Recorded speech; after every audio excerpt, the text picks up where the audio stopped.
പച്ച മലയാളത്തിൽ പറഞ്ഞു കഴിഞ്ഞാൽ ഇവിടെ എന്തെങ്കിലും ഒരു പ്രശ്നം ഉണ്ടാക്കുക, എന്നിട്ട് അത് കൊണ്ടുപോയിട്ട് മുസ്ലിങ്ങളെ തലയിലിടുക, എന്നിട്ട് മുസ്ലിങ്ങൾ വലിയ പ്രശ്നക്കാരാണെന്ന് പറയുന്ന ഒരു പ്രത്യേക തരം ഭയം ഉണ്ടാക്കുക. ആർക്കുണ്ടാക്കുക? ഇവിടുത്തെ ഹിന്ദുക്കൾക്ക് ഉണ്ടാക്കുക. ഇങ്ങനത്തെ ഒരു പരിപാടി നമ്മുടെ കേരളത്തിൽ നടന്നിട്ടുണ്ടോ? അതായത് എന്തെങ്കിലും പ്രശ്നം ഉണ്ടാക്കും, എന്നിട്ട് ആ പ്രശ്നം മുസ്ലിങ്ങളാണ് ഉണ്ടാക്കിയതെന്ന് പറയും, മനസ്സിലായില്ലേ? എന്നിട്ട് അതാണ് വ്യാപിപ്പിക്കും.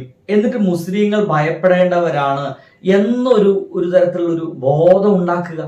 ഈ പരിപാടി കേരളത്തിൽ നടന്നിട്ടുണ്ടോ എന്നായിരുന്നു ചോദ്യം. എന്റെ സുഹൃത്തുക്കളെ, ഫ്രീഡം സിവിലിയൻ എന്ന് പറയുന്ന ഒരു ചാനൽ നമ്മുടെ മുമ്പിൽ ബന്ധപ്പെട്ടു. ഒരു സ്ത്രീ വളരെ വ്യക്തമായിട്ട് ചില കാര്യങ്ങളൊക്കെ പറയുന്നുണ്ട്. നിങ്ങളിത് കേട്ടിട്ടില്ലെങ്കിൽ നിങ്ങൾ ഇങ്ങനത്തെ സംഭവം നടക്കുന്നുണ്ടെന്ന് നിങ്ങൾ കേൾപ്പിക്കേണ്ട നമ്മുടെ ചുമതലയാണോ? അതുകൊണ്ട് നിങ്ങൾ എൻ്റെ ചാനൽ എന്തായാലും ചിലപ്പോൾ കാണുന്നുണ്ടായിരിക്കും, ചിലപ്പോൾ സബ് അടിക്കുന്നുണ്ടായിരിക്കും. അതേപോലെ തന്നെ ഇൻസ്റ്റാഗ്രാമിൽ പോയിട്ട് ഇവരെനിക്ക് വലിയ പിടുത്തൊന്നുമില്ല കേട്ടോ, പക്ഷെ ഇവരെ നിങ്ങൾ ഫോളോ ചെയ്യണം. ചിലപ്പോൾ ഇങ്ങനെ സത്യം പറയുന്ന ഇത്തരം സ്ത്രീകളൊക്കെ അല്ലെങ്കിൽ ഇവരെ ചാനലൊക്കെ തകർന്ന് അടക്കിക്കാനുള്ള ശ്രമങ്ങളൊക്കെ ഇവർ നടത്തുന്നുള്ളതുകൊണ്ടാണ് ഞാൻ പറയുന്നത് ഇവരെ നിങ്ങൾ ഫോളോ ചെയ്യണമെന്ന്. എന്തായാലും ഇത് കേൾക്കും. പിന്നീട് ശരിയായ വസ്തുത പുറത്തു വരികയും ചെയ്ത ഏതാനും ക്ഷേത്ര ആക്രമണ സംഭവങ്ങളുടെ ചെറിയൊരു പട്ടിക ഇനി നമുക്ക് പരിശോധിക്കാം. സുഹൃത്തുക്കളെ, ക്ഷേത്ര ആക്രമണ പട്ടികയാണ്. അതായത് ക്ഷേത്രങ്ങളൊക്കെ സോക്കോൾഡ് ഈ സംഘപരിവാര ശക്തികളായിട്ടുള്ള ഹിന്ദുക്കള് ആക്രമിക്കുക, എന്നിട്ട് ആക്രമിച്ചത് മുസ്ലിങ്ങളാണ് വരുത്തി തീർക്കുക, എന്നിട്ട് കലാപം ഉണ്ടാക്കുക. ഈ ഒരു പരിപാടി നമ്മുടെ കേരളത്തിൽ നടന്നിരുന്നേ. ആ നടന്നതിന്റെ ചില തെളിവുകളാണ് ഈ ഇവർ പറഞ്ഞുകൊണ്ടിരിക്കുന്നത്. വെരി ഇൻട്രസ്റ്റിംഗ്, കാണുക തന്നെ വേണം. തലയിലിടാനുള്ള ശ്രമം ആദ്യമേ പാളിപ്പോയ ഒരു സംഭവമാണ്. 1993 സെപ്റ്റംബർ 6 താനൂർ ശോഭപ്പറമ്പിൽ RSS പ്രവർത്തകന്റെ വീട്ടിൽ നടന്ന സ്ഫോടനത്തിൽ തിരുവനന്തപുരം സ്വദേശിയായ ശ്രീകാന്ത് കൊല്ലപ്പെട്ടു.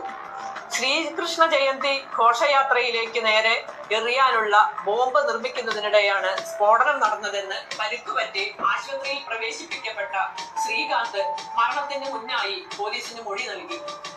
സുഹൃത്തുക്കളെ, ശ്രീകാന്ത് ശ്രദ്ധിച്ച് കേൾക്കണം. ശ്രീകാന്ത് സോക്കോള് ഹിന്ദുവാണ്, ലവനും സംഘപരിവാരാണ്. ഈ ശോഭയാത്ര എന്ന് പറയുന്ന പരിപാടി ഉണ്ട്. ശ്രീകൃഷ്ണ ജയന്തിയുമായിട്ട് കുഞ്ഞുങ്ങളുമായിട്ട് യാത്ര ചെയ്യുന്ന ഒരു പരിപാടിയാണ്. കുഞ്ഞുങ്ങൾ ശ്രീകൃഷ്ണന്റെ ഒക്കെ വേഷം കിട്ടും, രാധ കൃഷ്ണ കണ്ണ വേഷമൊക്കെ കെട്ടിയിട്ട് വളരെ ഭംഗിയായിട്ട് അവരിങ്ങനെ പോകും. രാമ രാമ രാമ രാമ രാമ എന്നൊക്കെ ചൊല്ലിയിട്ട് അങ്ങനെ പല പാട്ടുകളും പാടിയിട്ട് ഇവരിങ്ങനെ മുന്നോട്ട് പോകും.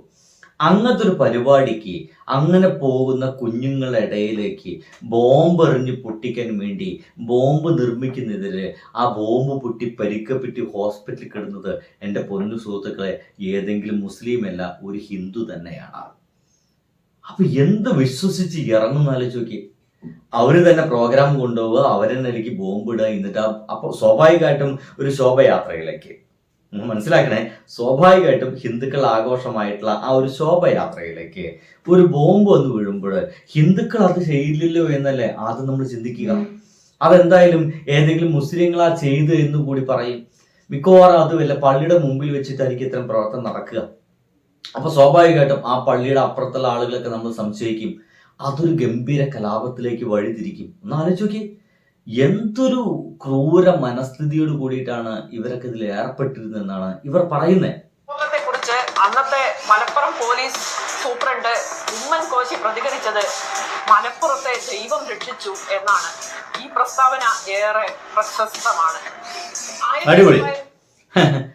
അന്ന് ആ ഒരു കേസിനെ കുറിച്ച് പറഞ്ഞത് മലപ്പുറത്തെ ദൈവം രക്ഷിച്ചു എന്നാണ്.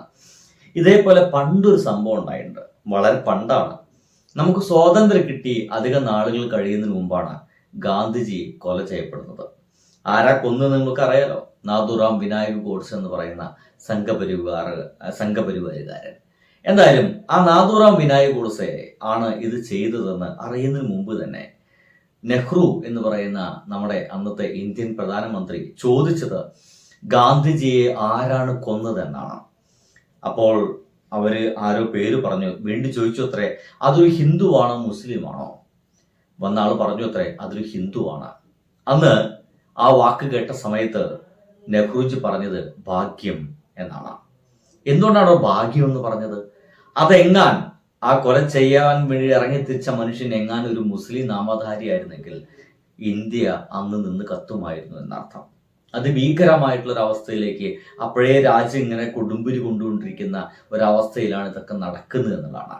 അപ്പൊ അതേപോലത്തെ ഒരു സിറ്റുവേഷനാണ് നമ്മുടെ കേരളത്തിൽ നടന്നു പോയത്. മലപ്പുറം ജില്ലയെ ദൈവം രക്ഷിച്ചു എന്ന അവസ്ഥയിലായിരുന്നു. കാരണം പെട്ടെന്ന് തന്നെ പിടിക്കപ്പെട്ടു എന്നുള്ളതാണ് ആ ഒരു ചെറുപ്പക്കാരനെ. എന്തായാലും ബാക്കി കേൾക്കാം. 99 വളാഞ്ചേരി കൊടിമുടിക്കാട് ക്ഷേത്രം തീവച്ച് നശിപ്പിക്കപ്പെട്ടു. സംഘപരിവാർ ബന്ധം ആരോപിക്കപ്പെട്ടെങ്കിലും കാര്യക്ഷമമായ അന്വേഷണം നടക്കാത്തതുകൊണ്ട് പ്രതികളെ പിടിക്കാൻ കഴിഞ്ഞില്ല. 2001 പെരിന്തൽമണ്ണ താലൂക്ക് കുറുവ പഞ്ചായത്ത് പഴമള്ളൂർ കോഴിയൂർ ക്ഷേത്രത്തിൽ ശ്രീകൃഷ്ണ ജയന്തി ഘോഷയാത്രയ്ക്ക് തയ്യാറാക്കി വെച്ചിരുന്ന നിശ്ചല ദൃശ്യങ്ങൾ കത്തിച്ചു. ഈ സംഭവത്തിലും പ്രതികൾ പ്രദേശത്തെ RSSകാരായിരുന്നുവെങ്കിലും കാര്യമായ അന്വേഷണം നടന്നു. മുസ്ലിങ്ങളുടെ തലയിലിടുകയും പിന്നീട് ഇത് നമ്മുടെ കേരളത്തിൽ നടക്കുന്ന വളരെ കുറച്ച് കാര്യങ്ങളെ കുറിച്ചാണ് ഇവര് വളരെ വ്യക്തമായിട്ട് ഈ പറഞ്ഞുകൊണ്ടിരിക്കുന്നത്. അതുകൊണ്ടാണ് പറയുന്നത്, ഫ്രീഡം സിവിലിയൻ എന്നാണ് ഈ ചാനൽ. ആകെ 1394 ലൈക്ക് എങ്ങാണ്ടാക്കിയുള്ളൂ. എൻ്റെ പ്രിയ സുഹൃത്തുക്കൾ, എൻ്റെ ചാനൽ കാണുന്ന ആളുകൾ, നിങ്ങൾ എന്നെ ഫോളോ ചെയ്തിട്ടുണ്ടെങ്കിൽ അല്ലെങ്കിൽ എന്നെ ചെയ്തിട്ടുണ്ടെങ്കിൽ വളരെ സന്തോഷമാണ്. ആ സന്തോഷത്തിനൊപ്പം തന്നെ എൻ്റെ ആരുമില്ലാത്ത എങ്കിൽ സത്യം വിളിച്ചു പറയുന്ന ഇത്തരം ആളുകൾ കൂടി നമ്മൾ സപ്പോർട്ട് ചെയ്യേണ്ടത് ഉണ്ട്. ഇൻസ്റ്റാഗ്രാമിലാണ്, പോയി കയറി സപ്പോർട്ട് ചെയ്യും എന്നുള്ള വിശ്വാസത്തോടെ ഞാൻ നിർത്തട്ടെ. ബൈ.